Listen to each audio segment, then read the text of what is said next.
Now, the Democratic Unionist Party says it will vote against the government's new Brexit deal for Northern Ireland this week. The DUP's leader says he will work with ministers on the outstanding issues, although Number 10 says there are no plans to change the Windsor Framework. Ian Woods has more. It was signed in Windsor to give it a whiff of royal approval, but that's still not enough to appease those who would claim to be among the Crown's most loyal citizens. The new framework is supposed to solve the conundrum of keeping Northern Ireland fully British and at the same time in line with EU rules. Rishi Sunak even sold it as the best of both worlds when he flew to Belfast to try to sell the deal. Northern Ireland is in the unbelievably special position, unique position in the entire world, European continent. But not for the first time, the Democratic Unionist Party has said no.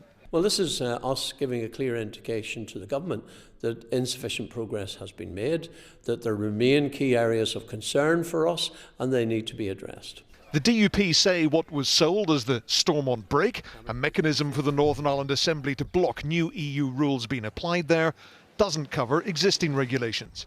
If the break is faulty, Stormont remains broken, with the DUP refusing to take part in the power-sharing government.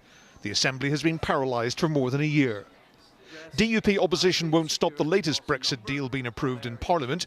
Labour support it, and even some Brexit hardliners on the Tory benches have been appeased. But it does cast a cloud over the 25th anniversary of the Good Friday Agreement. When President Biden hosted St. Patrick's Day celebrations at the White House last week, the DUP and Sinn Féin were both there, giving hope that the latest proposals would provide a route to breaking the deadlock. And I've very strongly supported the Windsor Framework. The prospect of agreement before Biden's visit to Belfast next month appears to be wilting. Ian Woods, ITV News. Well, ITV's political correspondent Vicky Hawthorne is in Belfast for us tonight. So, Vicky, what does the DUP's rejection of the deal really mean for power sharing and, more importantly, the people of Northern Ireland?